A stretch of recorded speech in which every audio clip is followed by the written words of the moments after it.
Bismillahirrahmanirrahim. Assalamualaikum warahmatullahi wabarakatuh. Pada kesempatan kali ini saya akan menjelaskan mengenai kuliah yang saya ampu. Ini adalah mata kuliahnya berupa metode alternatif penyelesaian sengketa atau MAPS yang berbobot 2 SKS, dan mata kuliah ini mata kuliah wajib bagi mahasiswa Fakultas Hukum. Kemudian dari mata kuliah MAPS ini, capaian pembelajaran atau CP yang nanti akan dimiliki ya oleh mahasiswa yang menempuh mata kuliah MAPS, dia memiliki sikap penguasaan pengetahuan, keterampilan umum, dan keterampilan khusus.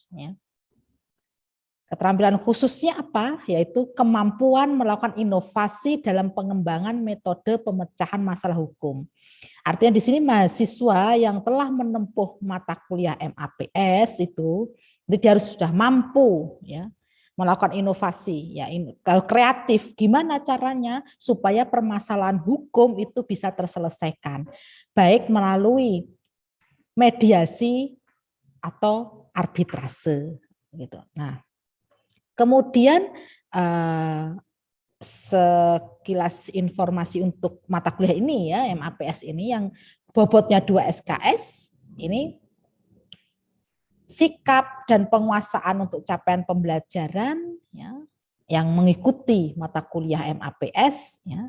Untuk sikap ada soft skill ya, kemudian untuk penguasaan di sini ya, yaitu yang hard skill-nya ya.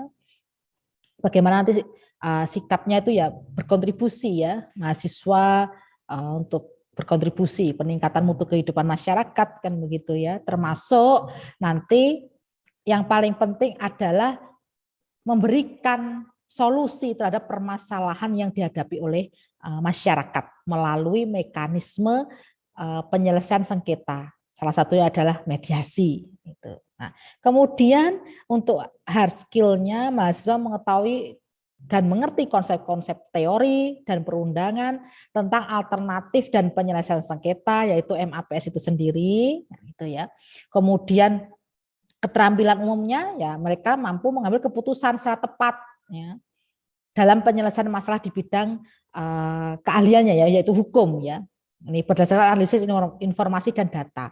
Artinya informasi data yang masuk ya terhadap diri mediator, misal kalau memang mediasi itu dia memiliki keahlian itu untuk menyelesaikan permasalahannya. Nah, kalau keterampilan khusus ya, jadi dia kreatif ya, kreatif untuk mengembangkan inovasi ya. Bagaimana dia bisa menyelesaikan atau memberikan solusi terhadap permasalahan hukum ya.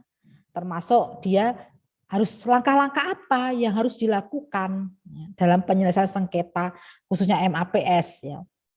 Kemudian mahasiswa itu mampu dan memiliki skill ya, skill untuk melakukan negosiasi gitu ya. Tuh. Nah, kemudian ada skill ya, karena ini keahlian khusus ya, melakukan mediasi dan arbitrase. Kemudian karena nanti MAPS ini salah satunya membahas mengenai mediasi dan arbitrase. Kemudian mahasiswa mempunyai keterampilan menyusun keputusan terhadap hasil penyelesaian akhir dari sengketa.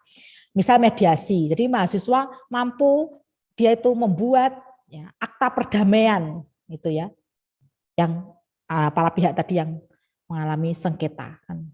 Nah, untuk pertemuannya yang karena bobotnya 2 SKS, total pertemuan ini ada 14 kali pertemuan, ya, ditambah plus UTS satu pertemuan dan UAS satu pertemuan, berarti totalnya 16 kali pertemuan. Nah, di setiap pertemuan itu durasi 100 menit totalnya ya, 2 kali 50 menit.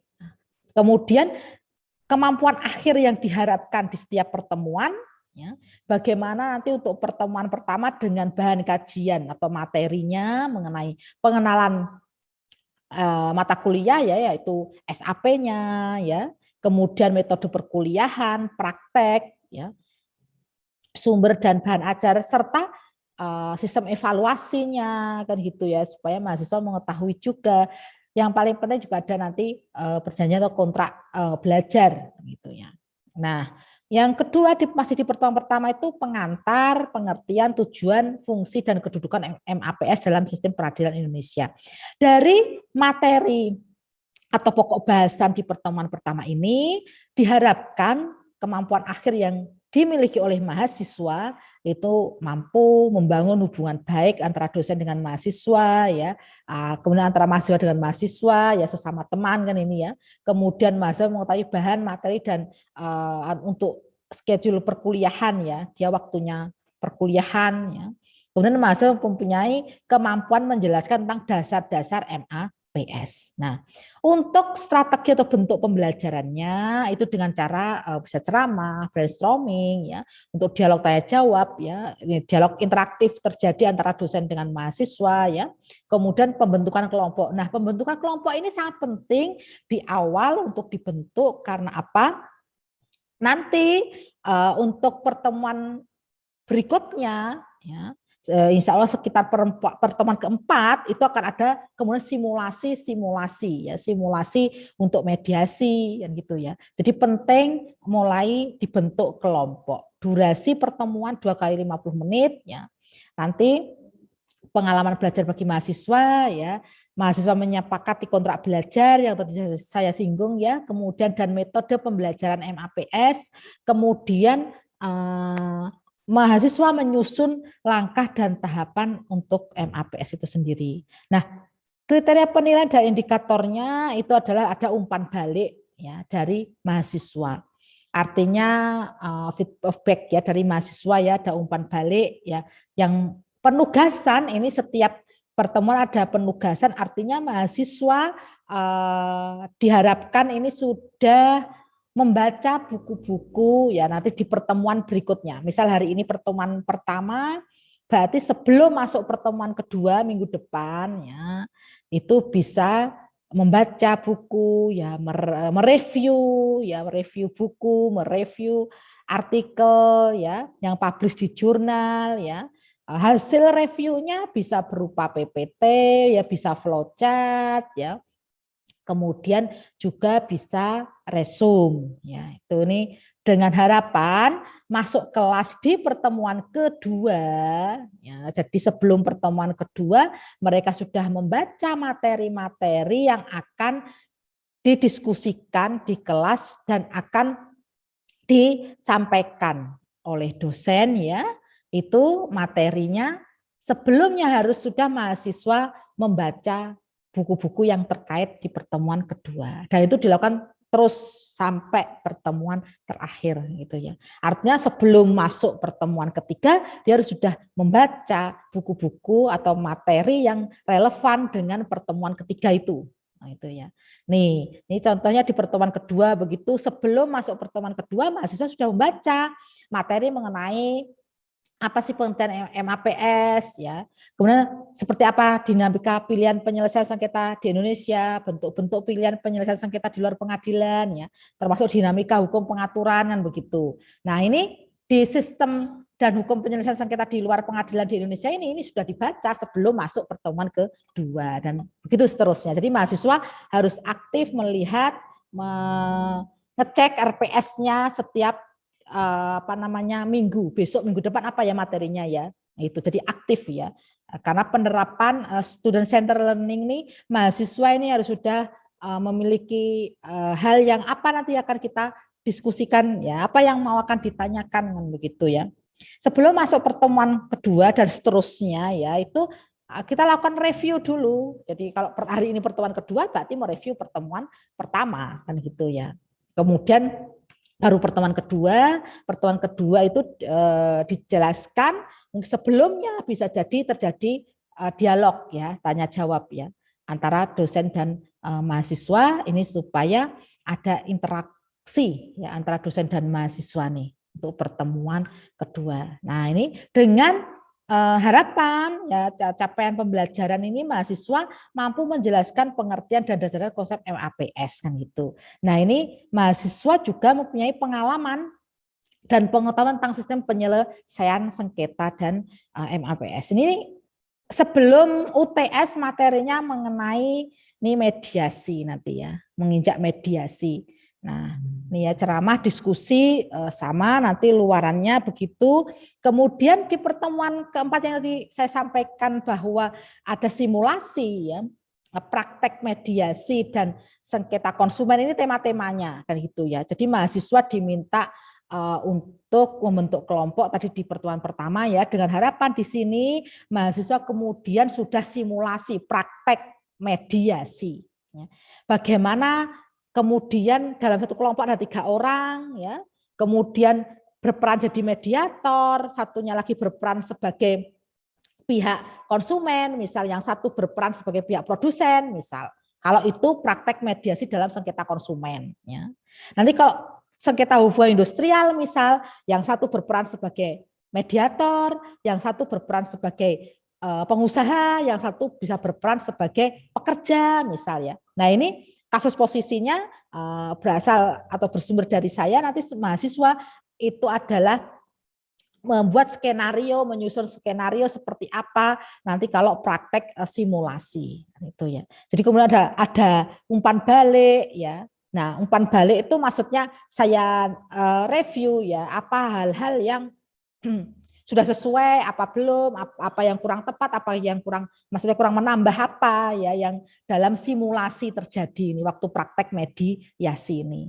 Nah ini seterusnya berlangsung beberapa kali pertemuan itu adalah berkaitan dengan mediasi dengan tema yang berbeda-beda nih. Nah, dengan harapan ini mahasiswa memiliki pengalaman bagaimana dia berperan sebagai mediator, kadang juga berperan sebagai pihak pertama, kadang juga pihak kedua ya. Ini supaya mereka memiliki pengalaman itu untuk mensimulasikan nih kasus-kasusnya ya.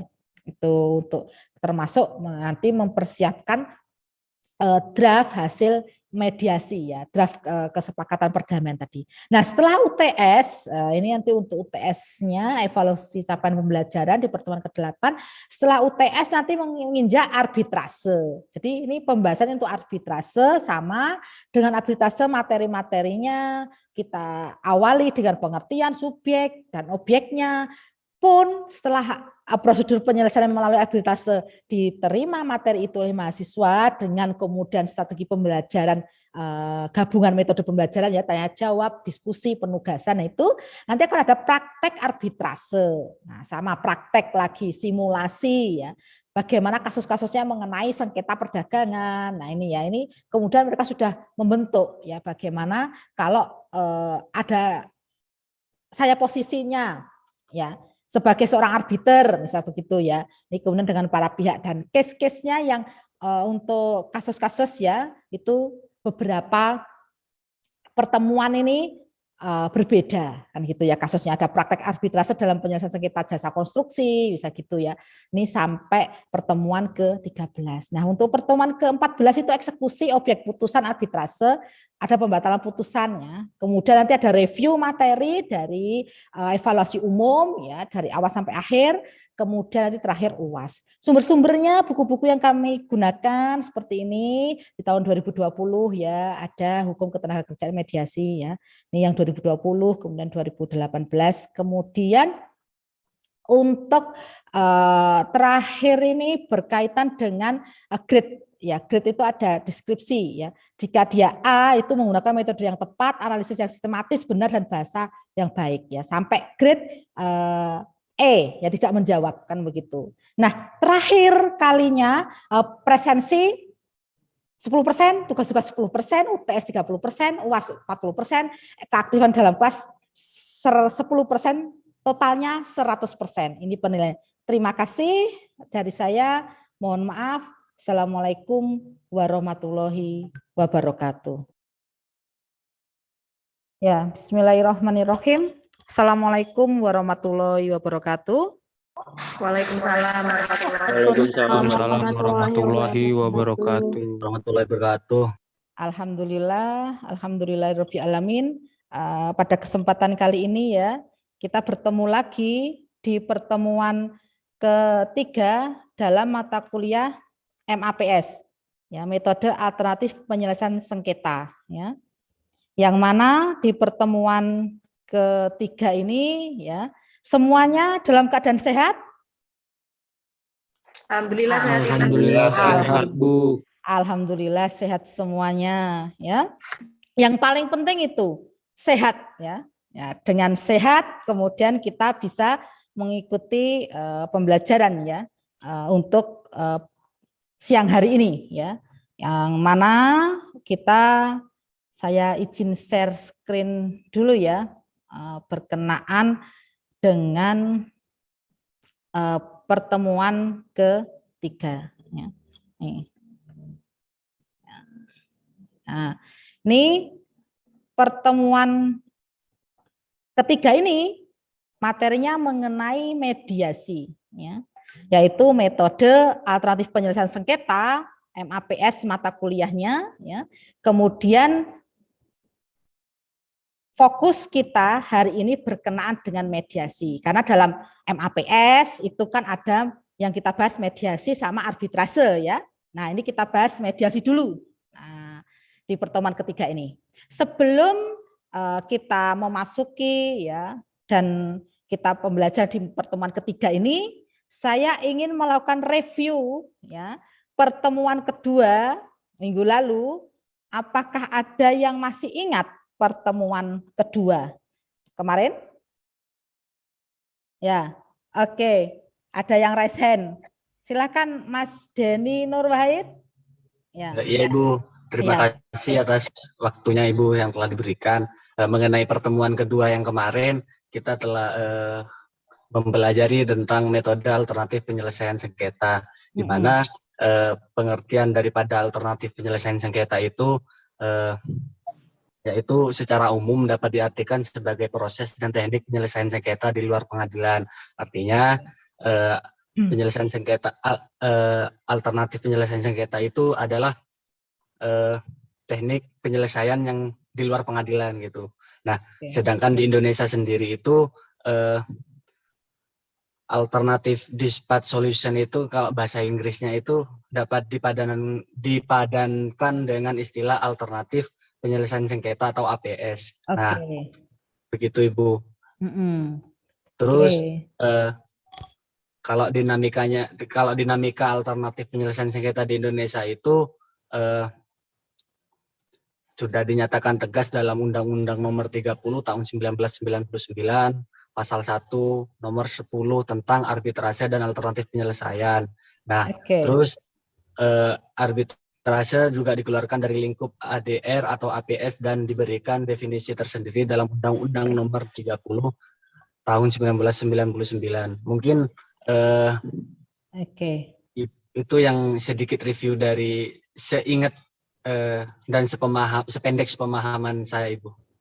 Baik, terima kasih Mas Denny Nur, ya luar biasa ya. Jadi di pertemuan kedua kemarin, ya, yang mana mengenai pengertian MAPS itu sendiri, ya. Memang tadi disinggung oleh Mas Denny, ya, bahwa itu penyelesaian sengketa di luar pengadilan. Nah, di luar pengadilan itu berarti disebut non litigasi. Jadi penyelesaian sengketa hukum, ya, dengan cara non litigasi. Nah, kemudian bagaimana itu dinamikanya? Karena dinamika di Indonesia, ya, mengalami peraturan-peraturan yang kemudian itu salah satunya tadi disebutkan, ya, peraturan Mahkamah Agung. Nah, itu, ya. Jadi Mahkamah Agung kemudian mengeluarkan peraturan, ya, karena memang dibutuhkan, ya, mendesak, ya, itu mengenai penyelesaian sengketa ini, gitu, ya. Karena tidak semua penyelesaian dilakukan di pengadilan, bisa begitu, ya. Tidak harus ke pengadilan nih. Nah, bisa dilakukan di luar pengadilan. Nah, ini, ya. Jadi itu. Nah, selanjutnya apakah ada, ya, ini yang ingin mereview, ya, yang pertemuan sebelumnya. Oh, ya, ini ada yang raise hand. Oke, Mbak Ayunda, ya, silakan Mbak Ayunda. Baik, Bu. Jadi selain yang sudah disampaikan oleh kawan saya tadi, saya juga mengingat bahwa di pertemuan sebelumnya, Ibu sempat menjelaskan tentang jenis-jenis alternatif penyelesaian sengketa. Misalnya seperti konsultasi, mediasi, konsiliasi, seperti itu. Ada negosiasi juga kalau tidak salah. Ibu juga sedikit memberikan contoh penyelesaian sengketa alternatif penyelesaian sengketa yang ada di luar negeri seperti di Amerika seperti itu. Kemudian terkait dinamika hukum juga Ibu, dinamika hukum alternatif penyelesaian sengketa di Indonesia itu memang dari yang saya tangkap kemarin bahwa di Indonesia itu sebenarnya sudah sangat mengenal penyelesaian alternatif penyelesaian sengketa di luar peradilan seperti itu. Nah, karena kan kita masyarakatnya terbiasa untuk menyelesaikan masalah secara musyawarah seperti itu. Kemudian juga ada di HIR, kemudian ada di RV, di RBG sebelum akhirnya muncullah satu undang-undang yang mengatur mengenai arbitrase dan penyelesaian sengketa, undang-undang yang tadi sudah disebutkan oleh Mas Denny, Undang-Undang Nomor 30 Tahun 99, kemudian ada juga yang terbaru itu Perma Nomor 1 Tahun 2016. Seperti itu Ibu yang saya ingat tentang pertemuan sebelumnya. Oke, baik. Terima kasih ya Mbak Ayunda ya. Bahwa memang betul ya, seperti apa bentuk-bentuknya penyelesaian sengketa di luar pengadilan, kita sebut non litigasi tadi ya. Salah satunya adalah mediasi, itu oleh mediator kan begitu ya. Arbitrase nanti oleh arbiter kan begitu ya. Kemudian ada konsultasi hukum ya, itu ada konsultan hukumnya. Nah, jadi penyelesaian seperti itu. Ada kemudian konsiliasi ya misalnya itu, yaitu bisa dilakukan ya di luar pengadilan itu, atau orang umum, masyarakat umum kita tuh mengenalnya musyawarah gitu ya. Jadi sudah tidak asing lagi ya dengan istilah ya kita musyawarahkan ya untuk penyelesaian ini ya, permasalahan hukum ini begitu ya. Terima kasih, ini kita review ya tadi ya apa yang disampaikan ya oleh Mas Denny dan Mbak Ayunda yang di pertemuan kedua. Nah, ini kita mengingat kembali saja ya bahwa minggu lalu sudah saya jelaskan nih mengenai pengertian MAPS ya, dinamika MAPS di Indonesia ya, kemudian bentuk-bentuk pilihan penyelesaian di luar pengadilan tadi itu ya bentuk-bentuknya, kemudian sampai dinamikanya seperti apa. Nah, untuk hari ini pertemuan ketiga nanti ini yang akan kita bahas ya selama 2 SKS itu berarti 100 menit ke depan ya gitu ya. Tuh kurang lebih itu ya. Itu akan kita bahas mengenai pengertian dan landasan hukum mediasi, kemudian mediasi di dalam dan di luar pengadilan. Nah, kalau kemarin kan baru membahas yang di luar pengadilan saja kan gitu ya. Kalau ini mediasi yang di dalam pengadilan seperti apa? Kan itu ya. Ada juga nih termasuk nanti seperti apa dan bagaimana prosedur mediasi, dan yang terakhir ini peran dan fungsi mediator dalam mediasi kan gitu ya. Nih, nah sebelum kita menginjak kepada pertemuan ketiga, saya ingin tanya nih ya, apakah di sini Anda semuanya ya sudah pernah mendengar istilah mediasi ya, kan gitu. Mediasi sudah pernah ya mendengar istilah mediasi ya? Pernah Bu. Oke, pernah. Oke ya. Kalau pernah juga kan gitu, tidak asing ya istilah mediasi kan gitu, pernah kan gitu ya. Kalau begitu, apakah ada yang bisa? Yang saya tahu mediasi seperti ini Bu, misalnya gitu ya. Atau yang saya ketahui mediasi seperti ini, apakah ada yang bisa menyampaikan pengertian dulu lah mengenai mediasi? Silakan, apakah ada yang mengenai mediasi? Silakan. Oke, Mas Denny, mediasi, ya. Mungkin sependek sepemahaman saya ya. Tentang pengertian mediasi itu, mediasi itu secara umumnya itu penyelesaian masalah seperti halnya dengan musyawarah Ibu. Jadi mempertemukan antara pihak korban dengan pihak pelaku yang sama-sama akan menemukan titik solusi yang itu sama-sama saling menguntungkan atau win-win solution itu. Mungkin sependek pemahaman dan sepengetahuan saya itu. Boleh. Baik, ya boleh berpendapat seperti itu. Nanti kita bahas ya. Oke, terima kasih Mas Denny ya. Ini kita ada 3 ya yang nanti mediasi itu ya pengertiannya ya. Kalau yang pertama ini berdasarkan Kamus Besar Bahasa Indonesia dulu. Nah, ini ya. Bahwa kata mediasi itu memberikan arti sebagai proses mengikut sertakan. Nah, tadi Mas Denny bilang ada korban sama pelaku kan begitu ya. Nah, tapi jangan lupa di dalam proses mediasi ini ada pihak ketiga. Nah, pihak ketiga itu pihak yang netral, ya, tidak memihak, ya, tidak memihak manapun, ya. Disebut mediator nanti itu ya. Jadi kegiatannya namanya mediasi. Kemudian orang atau pihak ketiga ini yang melakukan mediasi namanya mediator. Nah, itu ya. Nah, kalau kita ikuti Kamus Besar Bahasa Indonesia ini ya, memberikan arti sebagai proses ya. Namanya aja proses. Proses itu butuh waktu, berarti ya. Proses itu butuh waktu ya. Karena proses berarti bisa jadi penyelesaian perselisihannya itu tidak cukup satu kali ya. Bisa beberapa kali. Ya, untuk melakukan mediasi itu. Nah, ya. Jadi proses mengikut sertakan, diikut sertakan nih pihak ketiga, ya. Pihak ketiga itu mediator itu, ya. Entah mediator itu ditunjuk oleh para pihak tadi yang bersengketa tadi, ya, menunjuk salah seorang untuk jadi mediator. Nah, mediator tugasnya apa dia? Menyelesaikan perselisihan itu. Nah, dia berfungsi sebagai penasehat nih kalau dalam pengertian Kamus Besar Bahasa Indonesia. Ya, jadi bisa menasehati para pihak ini, tapi tetap posisi netral. Gitu. Nah, kalau kemudian pengertian di atas tadi ya, itu kita uraikan kandungannya, itu ada 3 unsur penting. Nah, ini yang sangat penting. Ada 3 unsur penting nih. Apa saja itu? Ya.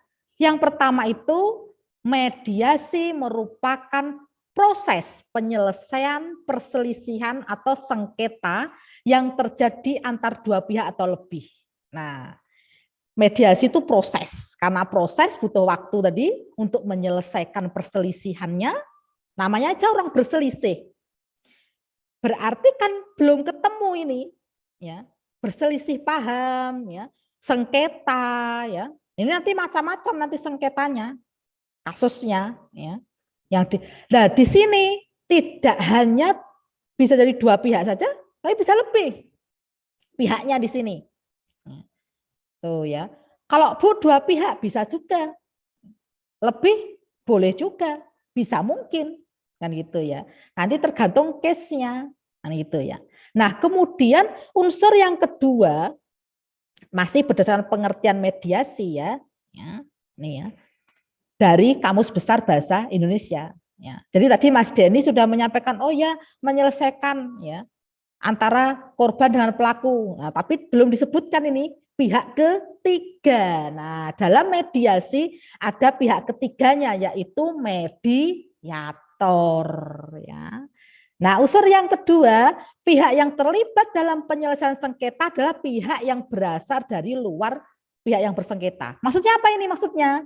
Maksudnya adalah kalau yang bersengketa itu adalah si A dan si B, ya, berarti pihak ketiga tadi, pihak yang netral tadi, si C, kan begitu, harus di luar itu. Jangan kemudian orang yang berselisih ini saya jadi mediatornya, gitu ya. Ya enggak bisa. Jadi orang yang berselisih tadi tidak bisa jadi mediator. Atau misal yang berselisih ada 5 orang. Misal ya si A, si B, si C, si D, si E, misal begitu ya. Kemudian si E bertindak, saya aja mediatornya. Oh ya enggak bisa. Ya karena ini para pihak kok yang bersengketa kok, kan gitu misal ya. Berarti harus di luar itu. Ya. Paham ya maksudnya di sini ya? Ya, jelas ya? Jelas, Bu. Jelas ya. Oke, terima kasih ya. Jadi jelas ya maksudnya ya. Jadi ada unsur yang kedua tadi itu ya. Ya, jelas ya yang kedua ya. Nih, dari unsur harus dari luar, jangan orang yang memiliki sengketa itu sendiri, ayo kita mediasi kan. Siapa yang jadi mediatornya? Ini ya, harus orang di luar yang bersengketa itu. Dan unsur yang ketiga, masih dalam Kamus Besar Bahasa Indonesia ya. Pihak ketiga tersebut bertindak sebagai penasehat. Nah, dia yang disebut mediator tadi itu mengarahkan ya. Kemudian mengarahkan tapi tidak dalam rangka mengintervensi keputusan, tidak ya, tidak boleh itu ya. Jadi dia hanya bertindak sebagai penasihat saja. Namun tidak memiliki kewenangan dalam mengambil keputusan. Lah Bu, siapa yang mengambil keputusan kalau begitu? Ya dari para pihak itu sendiri. Ya, para pihak tadi menawarkan solusi apa terhadap masalah tersebut. Nah, itu digali dari para pihak. Jadi si mediator tadi, yang pihak ketiga tadi, ya, dia tidak boleh mengambil keputusan. Nah, yang mengambil keputusan siapa? Ya para pihak itu sendiri. Itu ya. Jadi bisa nanti pihak mediator ini, alias pihak ketiga tadi, pihak mediator, kalau begitu pihak A ingin menawarkan solusi apa terhadap permasalahan ini. Si A menawarkan begini solusinya. Misalnya. Nanti si B kemudian ditanya juga, apakah dari si B ada tawaran solusi terhadap permasalahan ini? Nah, kalau begitu kita pilih nih yang mana kita sepakati.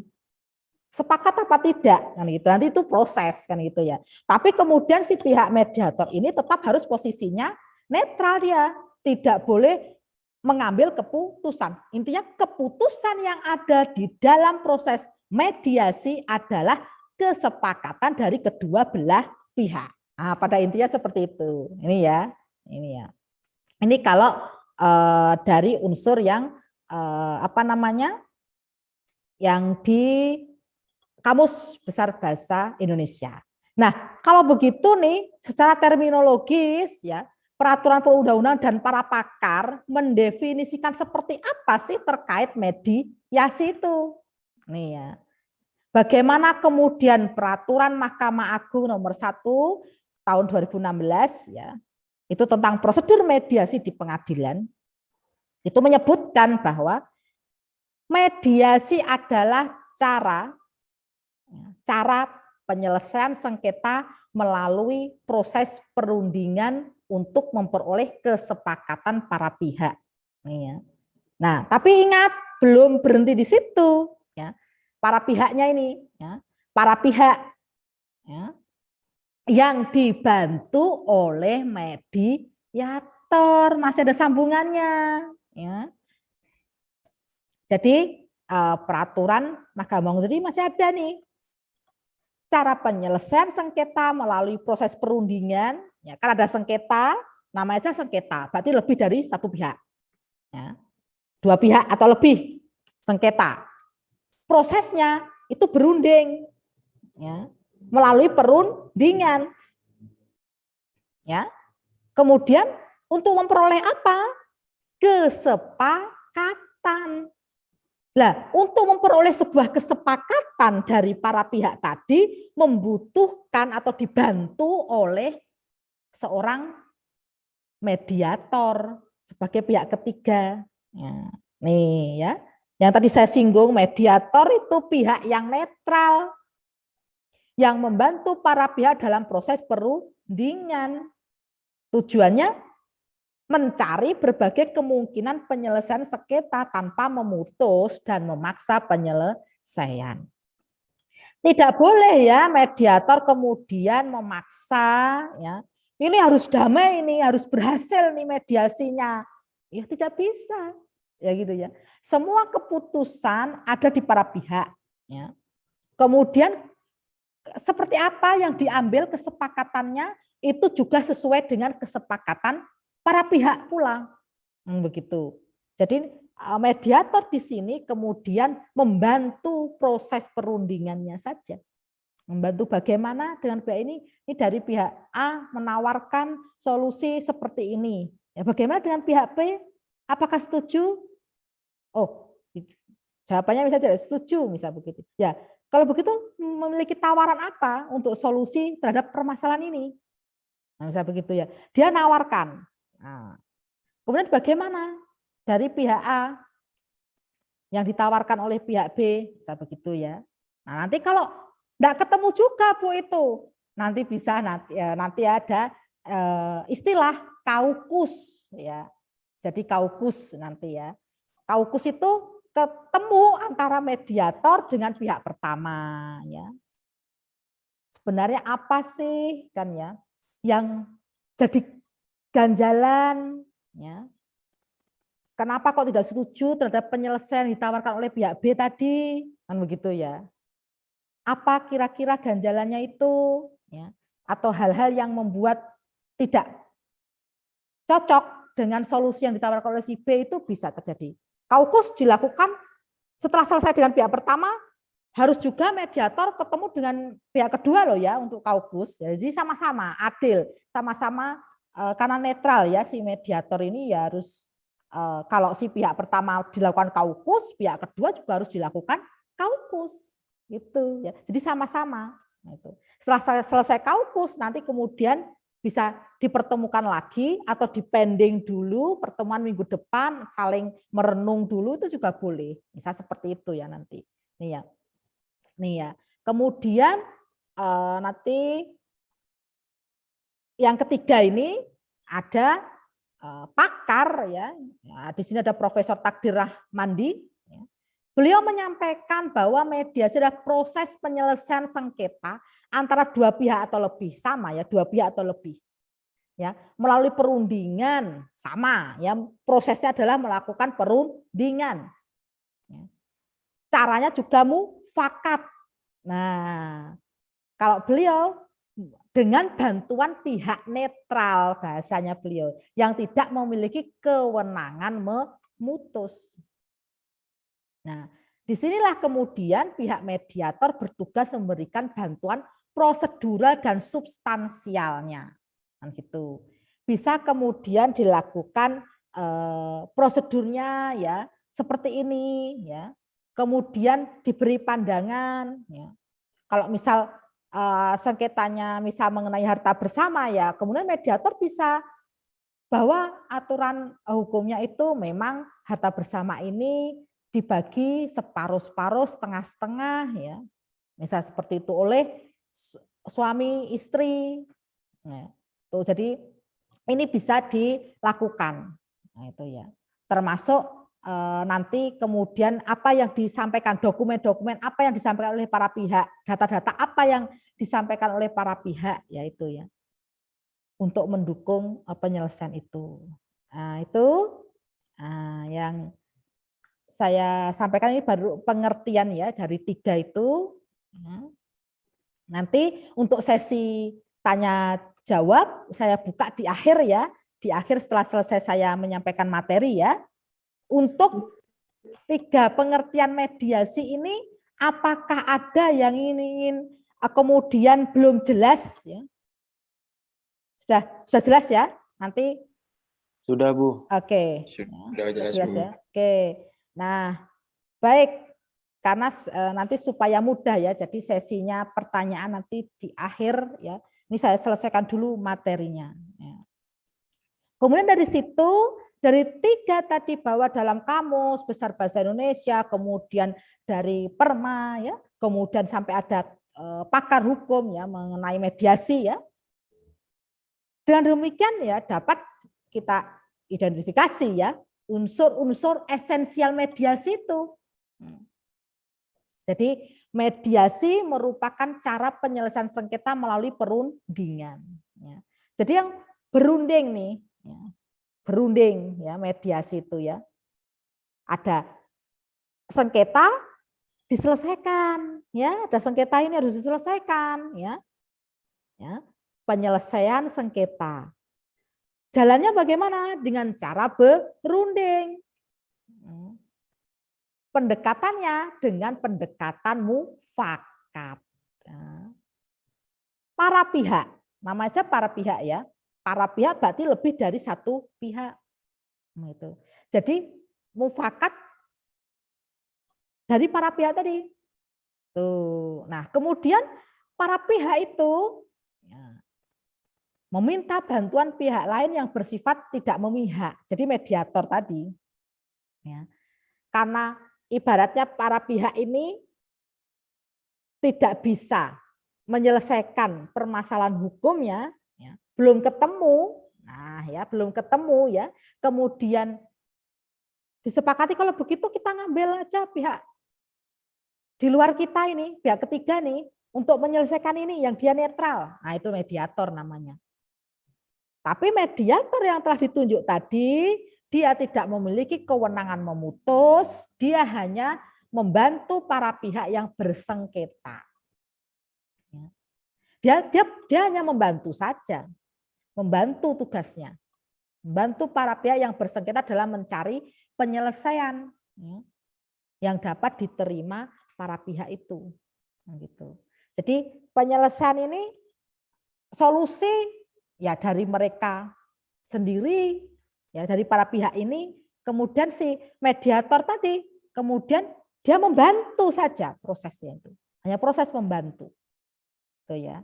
Nanti ini Anda kalau jadi mediator nih ya, nih perlu di ya note ya dicatat nih ya.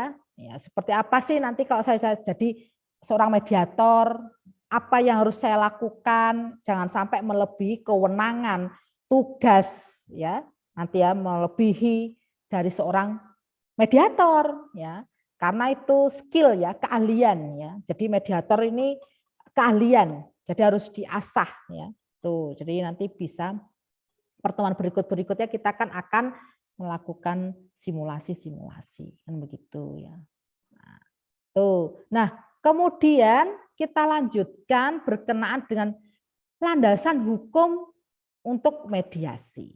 Nah, ini tadi saya juga sudah menyinggung mengenai PERMA, Peraturan Mahkamah Agung ya, nomor 1 tahun 2016. Ya, tentang prosedur mediasi di pengadilan. Serta ada juga Undang-Undang nomor 30 tahun 1999 tentang arbitrase dan penyelesaian sengketa. Apakah ada yang sudah membaca mengenai PERMA ini atau undang-undang ini? Silahkan. Apakah ada yang ingin menyampaikan ya, berkaitan dengan PERMA? PERMA atau undang-undangnya? Silakan. Yang PERMA nomor 1 ya.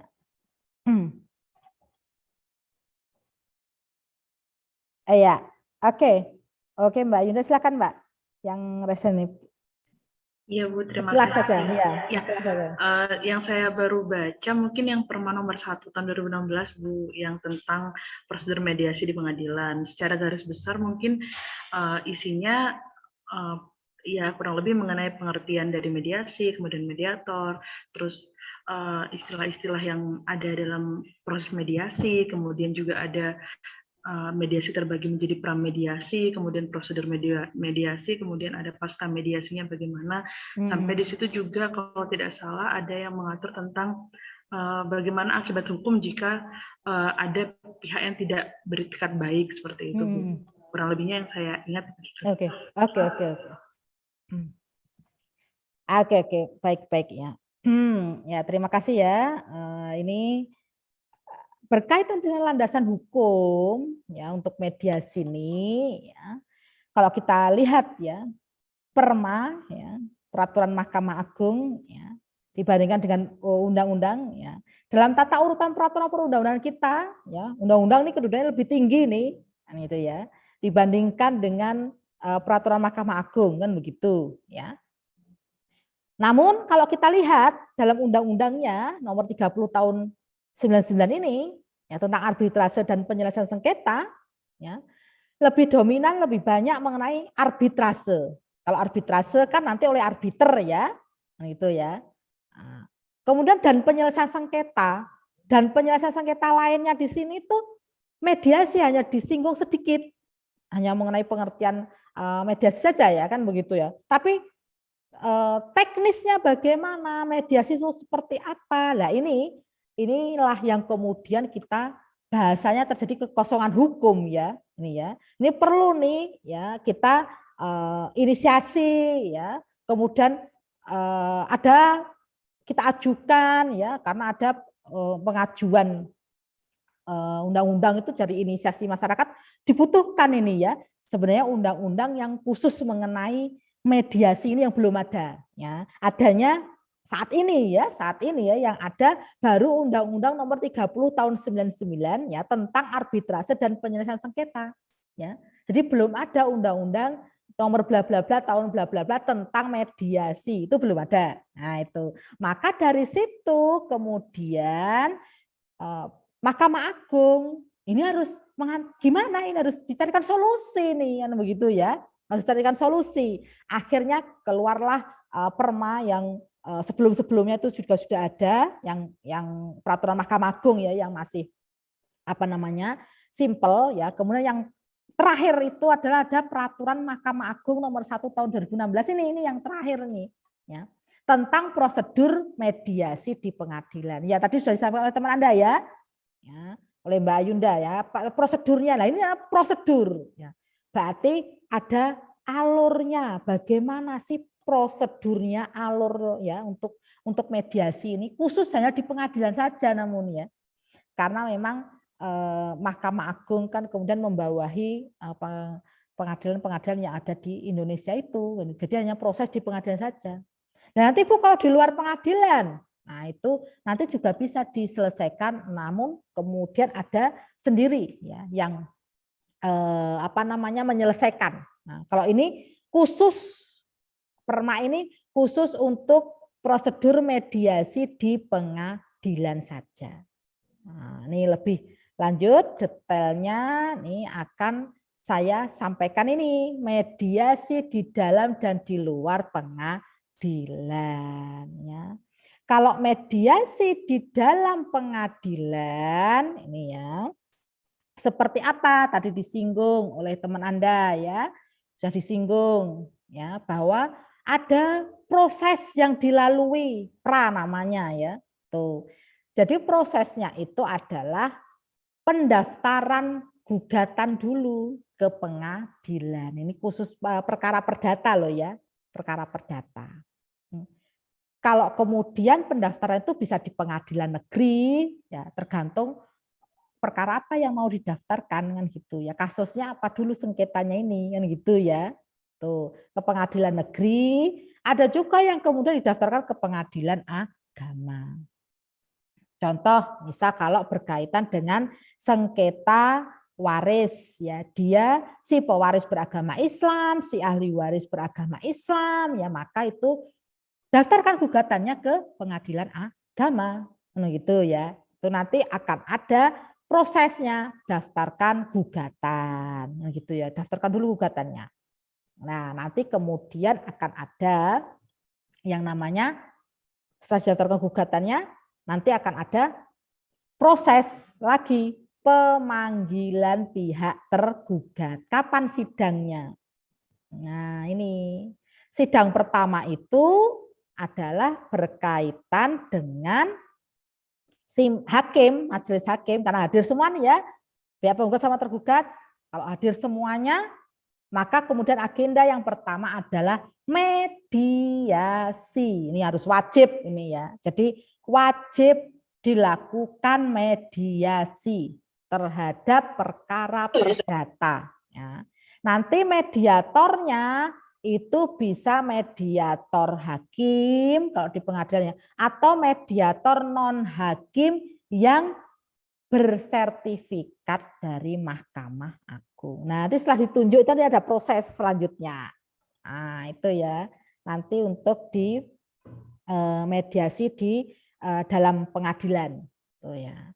Nih, kemudian ada mediasi di luar pengadilan. Kalau mediasi di luar pengadilan di sini, ya, itu mediatornya mediator swasta, ya, atau lembaga independen, ya, seperti contohnya Pusat Mediasi Nasional, contohnya itu ya yang dimiliki oleh ada perguruan tinggi negeri, misal gitu ya, dia punya Pusat Mediasi Nasional, misal begitu ya. Itu bisa datang langsung nih para pihak nih, misal para pihak A sama B ini tadi, ya sudah kita butuh mediator nih kayaknya, kan gitu ya, terhadap sengketa yang kita hadapi nih. Oh begitu ya, ya kalau begitu kita datang saja ke Pusat Mediasi Nasional PMN, misal begitu ya, datang ke sana.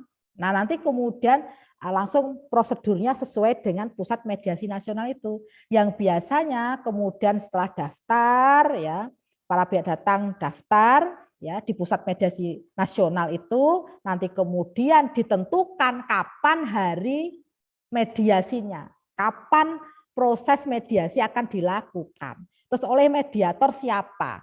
Jam berapa, di ruang mana. Ini harus jelas ini supaya dihadiri oleh para pihak tadi. Nah, nanti baru proses mediasi dilakukan. Nah, itu ya. Jadi namanya proses ya. Itu dilalui. Nah, itu ya. Nih, jelas ya? Ini ya. Jadi untuk semuanya ya, untuk proses mediasi ya. Jelas, Di luar, oke. Nanti kita buka sesi tanya jawab ya di belakang ya, di akhirnya.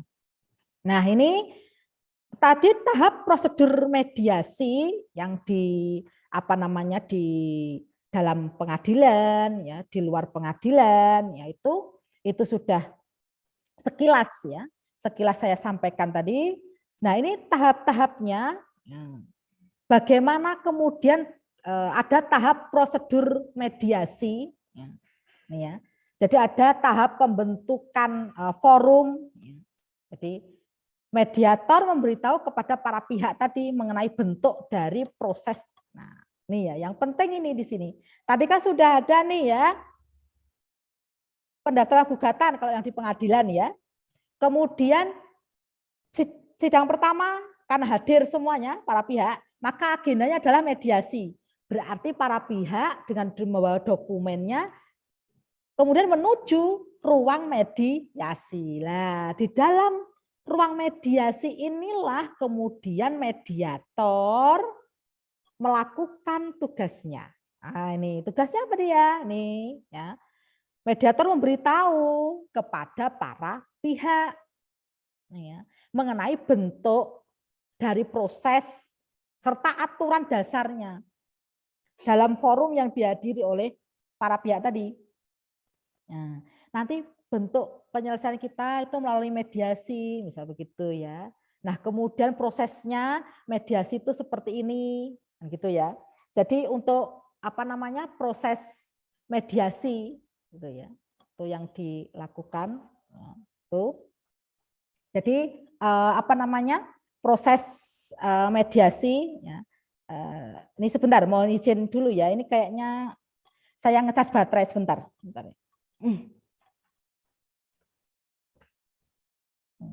Oke. Ya, maaf ya. Nih baterai. Oke. Terus tahap pembentukan di sini si mediator ya.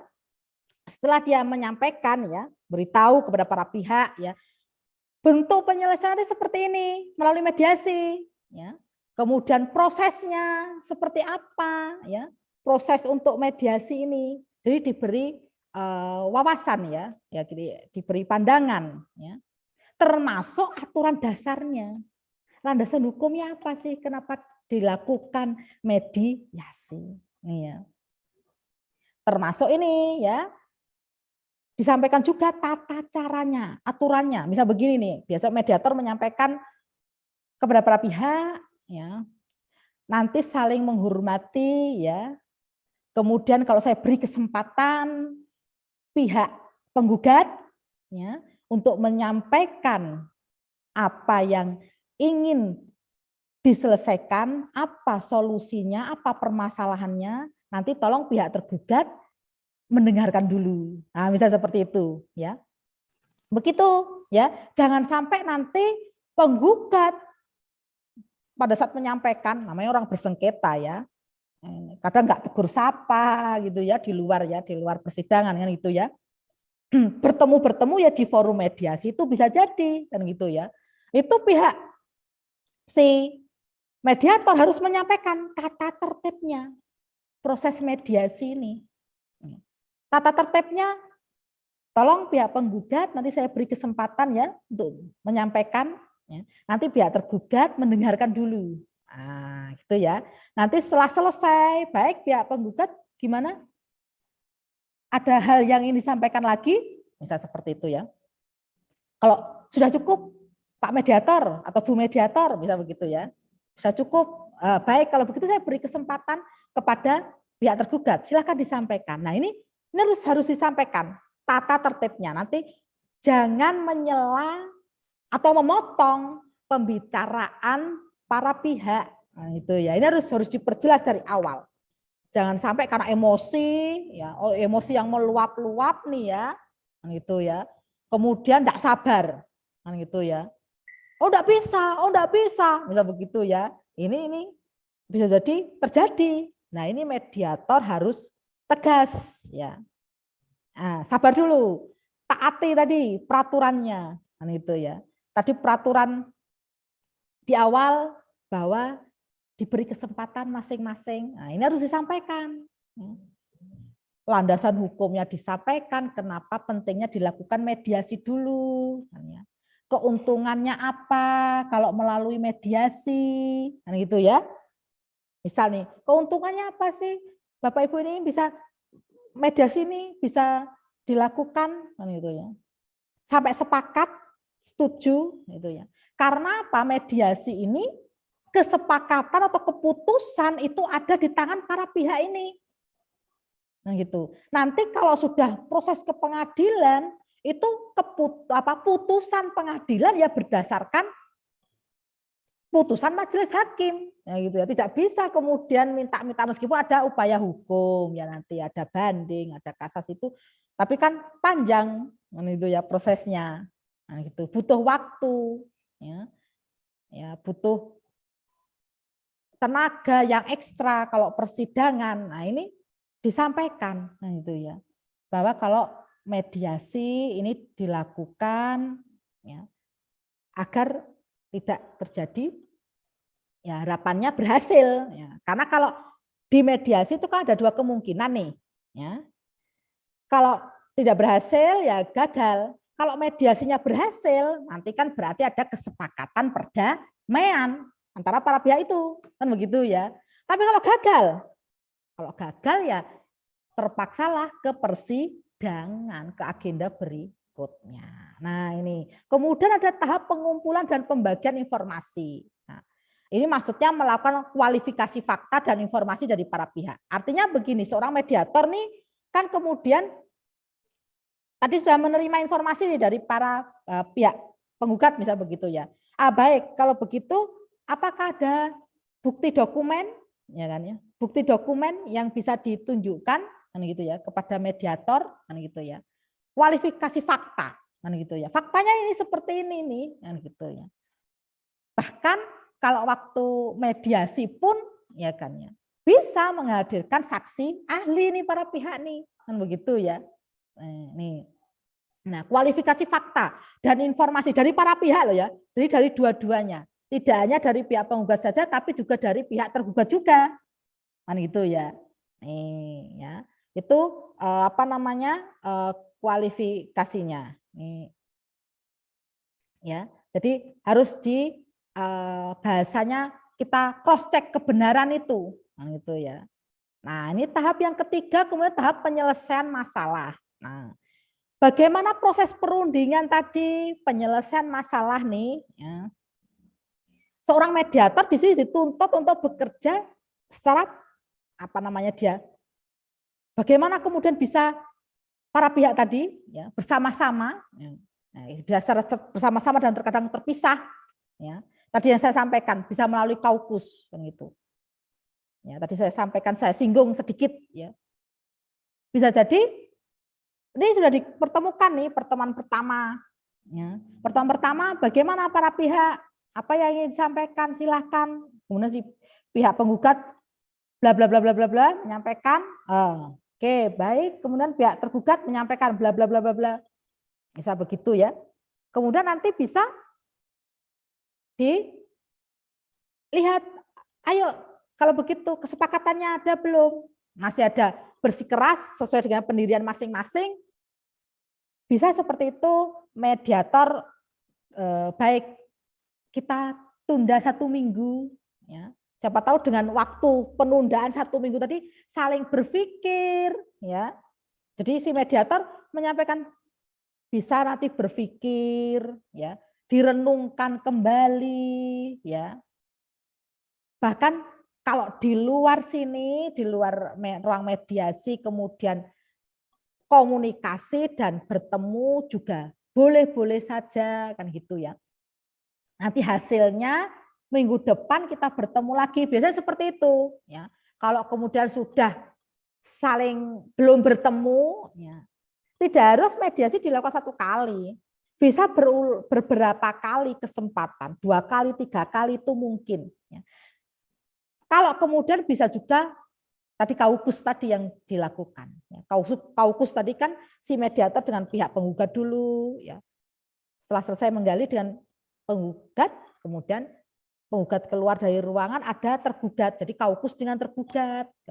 Jadi kemudian si mediator sudah punya pandangan. Oh, ternyata penggugat itu ada permasalahan seperti ini di balik itu. Oh, ternyata tergugat ada permasalahan seperti ini. Nah, kalau begitu, nih tidak boleh mediator mengambil keputusan, namun kemudian di tahap pengambilan keputusan ini, ya, para pihak saling bekerja sama, ya, dengan bantuan mediator untuk memilih solusi yang disepakati.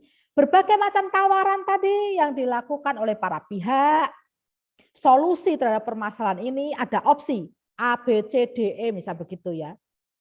Ini bisa dipilih yang mana kalau begitu, disepakati yang mana. Gitu. Yang intinya keputusan dalam mediasi itu adalah dari para pihak itu sendiri. Tuh. Jelas ya? Bisa dipahami ya apa yang saya sampaikan ya? Ya. Jelas, Bu. Oke. Baik. Kita lanjutkan. Nah, ini kemudian yang akan kita bahas ya berkenaan bagaimana seorang mediator itu ya peran dan fungsinya dalam agenda mediasi. Saya pertegas di sini bahwa ingat mediator perannya adalah menjembatani. Ya. Jadi sebagai jembatan penghubung, kan namanya jembatan penghubung, ya, sejumlah pertemuan antar para pihak, ya. Para pihak tadi bisa 2 orang pihak ini, ya. Nanti untuk menyelesaikan dia berperan nih, ya, tapi tidak memberikan keputusan dia, tapi berperan untuk membantu mencari penyelesaian terhadap sengketa yang dihadapi oleh para pihak, kan gitu. Nah, kemudian setelah peran dari seorang mediator, kalau begitu fungsi mediator itu apa saja fungsinya dalam agenda mediasi. Nah, bagaimana mediator sebagai katalis? Ya, di sini adalah kehadiran mediator dalam proses perundingan. Ya. Mampu mendorong lahirnya suasana yang konstruktif. Jadi seorang mediator harus bisa menghadirkan, ya, harus mampu mendorong proses suasana, ya, yang kemudian konstruktif itu, yang awalnya kemudian mereka tidak mencair ya hubungannya, ya, kemudian bisa jadi masih ego masing-masing, ya. Ya. Karena ingin menang sendiri, ya. Kemudian kita tawarkan ini win-win solution, kan gitu ya. Tuh ya, jadi Tidak kemudian saya seperti ini kaku-kakuan kan gitu ya. Nah, ini harus hadir di situ seorang mediator. Tuh ya. Jadi nanti yang diinginkan seperti apa sih gitu ya. Ibaratnya saya ingin ini segini gitu ya pihak penggugat ya. Yang ini bagian hartanya misalnya. Nah, si pihak tergugat, oh, ya enggak bisa seperti itu. Nah, ini harus seorang mediator hadir. Tuh ya. Termasuk bagaimana seorang mediator sebagai translator. Bagaimana dia menyampaikan, merumuskan ya usulan loh ya, usul saja. Tidak keputusan, diusulan. Ya. Tapi ingat, seorang mediator juga harus menggunakan bahasa yang baik ya, tanpa mengurangi maksud arti dari apa yang diinginkan oleh para pihak gitu ya. Jadi ini bahasanya ibaratnya bagaimana ini dan itu ya, seperti apa ya, solusi seperti ini bagaimana kan itu ya. Coba direnungkan kan itu ya. Tadi ada tawaran, opsi, solusi yang ditawarkan oleh pihak penggugat nih, bagaimana pihak tergugat ya, bisa direnungkan juga. Begitu sebaliknya, nah itu ya. Pihak penggugat juga bisa nanti merenungkan ya apa opsi yang dipilih ya, karena ditawarkan oleh tergugat. Ini misalnya seperti itu. Ya. Kemudian saya sebagai mediator mengusulkan seperti ini, gitu ya. Bagaimana, misalnya itu usulan saja, ya. Tidak keputusan. Ya. Kalau keputusan ada di tangan para pihak loh ya. Tuh. Ya. Termasuk bagaimana seorang mediator dia sebagai ya agent of reality, ya artinya memberi pengertian secara jelas kepada salah satu pihak bahwa sasarannya tidak mungkin tercapai melalui perundingan. Nah itu ya. Jadi ini bisa untuk pandangan juga, nah gitu. Nah ini perundingan yang kita lakukan, nah itu ya. Kalau ibu ingin mempertahankan, misalnya si penggugat ya, seorang perempuan misalnya, ibu ingin mempertahankan seperti itu, ya, termasuk bapak sebagai tergugat juga seperti ini, ya kan ya. Ya nggak akan tercapai Pak perundingan ini, Pak Bu, kan itu ya. Nggak akan tercapai kalau seperti itu, misal ya. Ini harus diberi yang seperti itu. Ya. Jadi tidak bisa sesuai keinginan masing-masing saja, tapi bagaimana keinginan itu bisa diterima kedua belah pihak. Nah itu ya. Tuh. Jadi ya saling ya kedua belah pihak tadi supaya saling ya. Termasuk mediator sebagai research person ya. Dia harus memaksimalkan, mendaya gunakan sumber-sumber informasi yang tersedia. Contoh informasi dari para pihak itu, termasuk dokumen ya. Seperti apa? Nah itu ya. Mendaya gunakan ya, sumber-sumber informasi yang tersedia. Itu ya. Termasuk sebagai mediator, sebagai edukator ya, mengedukasi tadi itu. Ya. Mediator berusaha melibatkan diri dalam dinamika perbedaan antara para pihak. Dan itu ya. Kemudian mediator sebagai ya speak ya, seorang mediator harus siap disalahkan. Ini harus siap ya. Ini ya. Kemudian mediator sebagai Bureau of Bad News ya. Mana para pihak dalam proses perundingan dapat bersikap emosional tadi itu, sehingga mediator perlu memisahkan diri dengan pihak terkait untuk menampung berbagai usulan. Bisa jadi orang yang bersengketa ini kan memang emosi nih, nah itu ya. Maka seorang mediator kemudian dia mampu menampung berbagai macam usulan dari para pihak tadi. Itu ya. Emosi bisa jadi karena orang bersengketa kan gitu. Itu kira-kira ya terakhir dari saya ya. Apa namanya? Kalau ada yang ingin ditanyakan, ada yang belum jelas, silahkan bertanya. Terima kasih. Assalamualaikum warahmatullahi wabarakatuh. Ya, silahkan. Saya Bu, mau ya bertanya Bu. Ya. Kan dari hasil mediasi tadi kan semisal udah mencapai kesepakatan nih Bu, udah antara win-win solution. Nah, Ya. untuk apa sih Bu? Itulah apa tentang bagaimana cara mempertahankan win-win solution tersebut dulu, untuk mendapatkan kekuatan hukum tetap. Gitu. Oke, baik. Terima kasih Mas Ahmad Bilal ya.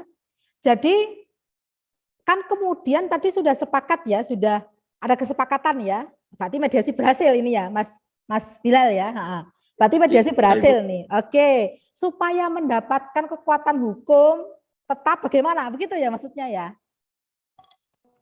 Ya, Ibu. Oke. Jadi kalau mediasi tadi kan kemungkinan ada dua nih, berhasil atau gagal kan gitu ya. Yang berhasil nih bagaimana Bu? Nanti ada akta yang namanya perdamaian ya, perdamaian ya. Jadi perdamaian ya, akta perdamaian yang disepakati, akta perdamaian yang disepakati. Nah, kemudian akta perdamaian yang disepakati itu ya, akta perdamaian yang disepakati itu kemudian nanti kan ditandatangani oleh mediator nih. Kan gitu ya.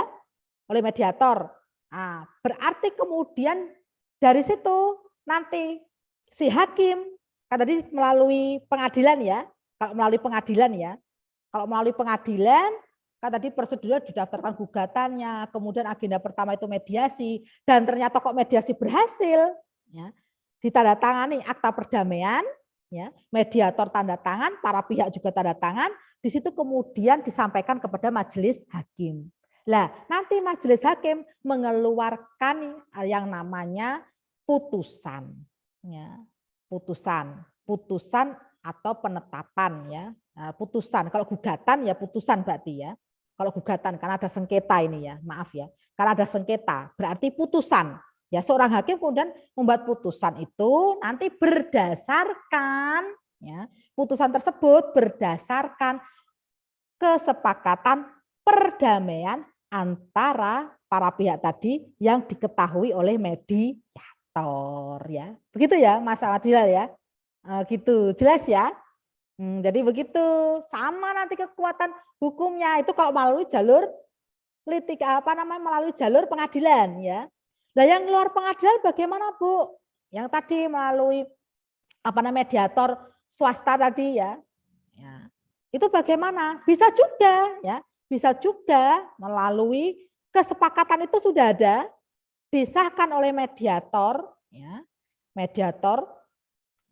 Mediator sudah ada pada tanda tangan para pihak, kemudian itu juga bisa kemudian didaftarkan ke pengadilan ya. Atau kemudian mau di akta otentikan ya, di notaris kan gitu ya. Tuh, jadi ada yang tadi di pengadilan langsung bisa nanti ya ke majelis ya, ke majelis hakim. Gimana Mas Ahmad Bilal? Jelas ya? Jelas Bu, berarti itu harus ada itu Bu ya, apa?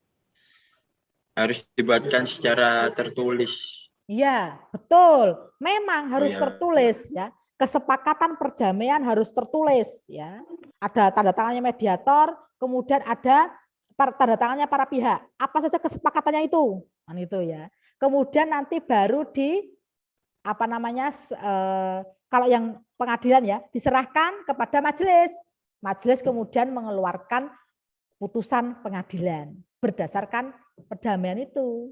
Ya, berdasarkan perdamaian itu. Nah, atau kemudian kalau yang melalui PMN tadi itu kesepakatan perdamaian tadi kemudian didaftarkan ke pengadilan ya.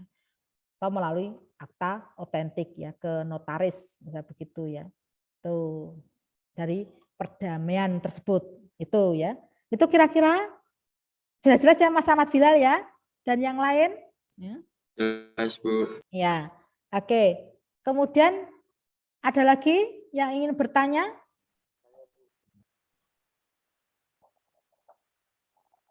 Tadi yang raise hand tadi ada? Saya. Oh ya, Mas, silakan, Mas Dafai. Saya apakah bisa atau apakah boleh melakukan mediasi kembali setelah adanya putusan yang ingkrah di pengadilan? Oke. Jadi gimana Bu kalau sudah inkrah, sudah berkekuatan hukum tetap, terus mau mediasi, ya sudah tidak bisa, wong sudah berkekuatan hukum tetap kok, kan gitu. Kecuali ya Mas Dava ya, kecuali masih proses, ya, masih proses persidangan. Misal mediasi dinyatakan gagal, misal mengenai sengketa harta bersama ya, mantan suami mantan istri ini udah gagal nih. Mediator kemudian menulis berita acara bahwa mediasi gagal. Nah, itu ya. Lanjut ke persidangan. Nah, setelah lanjut ke persidangan itu, hakim kan kemudian bagaimana kita lanjutkan, nah, gitu ya. Minggu depan agendanya adalah pembacaan gugatan, kan gitu ya. Pas mau pembacaan gugatan itu kemudian pihak penggugat bilang, majelis yang terhormat, para pihak ya, kami sebagai penggugat dan tergugat di luar pengadilan kami sudah koordinasi, sudah bertemu. Yang intinya ingin melakukan mediasi lagi. Bisa gitu ya. Ingin melakukan mediasi lagi. Itu boleh. Nanti dipersilakan nanti sama hakimnya. Nah, silakan ke ruang mediasi lagi nih. Itu ya. Dipersilahkan untuk mediasi lagi. Boleh. Tapi kalau sudah inkrah, sudah berkekuatan hukum tetap, ya itu ya enggak bisa untuk mediasi. Nah, itu karena sudah ada putusan pengadilan yang berkekuatan hukum tetap. Gitu. Itu harus dilaksanakan oleh para pihak. Nah, gitu. Kalau tidak ada yang melaksanakan, misal mengenai sengketa harta bersama, tidak dilaksanakan, ya bisa dilakukan upaya hukum eksekusi terhadap putusan pengadilan itu, kan gitu. Untuk balik mediasi lagi sudah tidak bisa karena sudah inkrah ya, gitu. Kecuali kalau masih proses persidangan tadi ya. Kalau masih proses persidangan tadi masih bisa ya. Kalau masih proses persidangan tadi masih ditawarkan. Kemudian bagaimana pihak penggugat? Apakah lanjut pembacaan gugatannya nih, gitu ya. Ditawarkan. Agenda hari ini ada pembacaan gugatan, misal gitu ya. Kemudian si penggugat nyampaikan, mohon maaf yang mulia, kami kemarin sudah koordinasi, sudah bertemu di luar bahwa kami berharap ingin mediasi lagi, misal gitu. Itu masih ada kesempatan. Begitu ya Mas Dava ya? Ya, iya, baik. Sudah jelas ya? Oke, terima kasih. Ada yang ingin tanyakan? Kalau sudah tidak ada yang bertanya lagi, ya. Ini sebelum saya akhiri ya, saya ingatkan kembali bahwa pertemuan selanjutnya yaitu pertemuan keempat, nah itu adalah praktek simulasi pelaksanaan mediasi ya. Tolong Anda sudah harus menyiapkan dari sekarang kelompoknya, ada 3 orang. Nanti siapa yang berperan sebagai mediator, siapa yang berperan sebagai pihak 1, pihak 2. Jadi nanti kemudian ada praktek mediasi ya, dalam sengketa konsumen. Nah ini ya, tolong diperhatikan. Nanti kasus posisinya seperti apa sengketa konsumen itu ya, antara konsumen dengan produsen ya, seperti apa kasusnya nanti akan saya kirim melalui grup Telegram serta grup WhatsApp ya.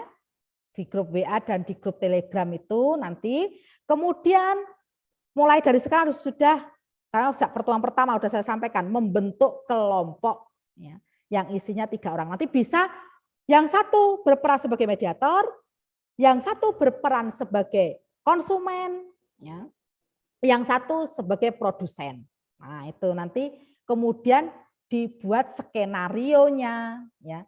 Si pihak konsumen mau menyampaikan apa berdasarkan kasus posisi yang nanti saya kirim, kemudian si pihak produsen menyampaikan apa berdasarkan kasus posisi yang ada, kemudian mediator harus seperti apa. Ini ya. Begitu ya. Terima kasih banyak. sebelum saya akhiri, masih ada lagi yang ingin bertanya apa tidak? Tidak ada ya? Sudah cukup ya? Bu, untuk absen Bu. Oh iya, Gimana, Bu? baik. Oke, terima kasih Mas Dava ya, Mas Dava Zulkarnain ya. Oke, untuk absennya nanti Anda buka info KHS. Nah, untuk mahasiswa presensinya ada di info KHS ya. Itu silakan Anda melakukan presensi di situ ya. Untuk hari ini pertemuan ketiga ya. Tuh ya, pertemuan ketiga hari ini ya. Kemudian nanti untuk persiapan pertemuan keempat, Anda pantau grup Telegram, Anda pantau kemudian grup WhatsApp ya. Nanti di situ ada kasus posisi yang berkenaan dengan sengketa konsumen ya. Nanti siapa yang berperan sebagai mediator. Ya baik, tidak terasa pertemuan ketiga telah selesai, sudah saya paparkan semuanya ya. Kemudian ada hal-hal yang kurang jelas tadi juga sudah sesi tanya jawab, kan begitu. Saya akhiri, saya mohon maaf jika ada kesalahan selama proses pembelajaran tadi ya. Terima kasih ya Anda sudah ikut aktif ya untuk sesi pertemuan ketiga mata kuliah MAPS ini. Terima kasih semuanya. Assalamualaikum warahmatullahi wabarakatuh. Waalaikumsalam. Terima kasih semuanya. Waalaikumsalam warahmatullahi Mohon maaf, jaga kesehatan ya.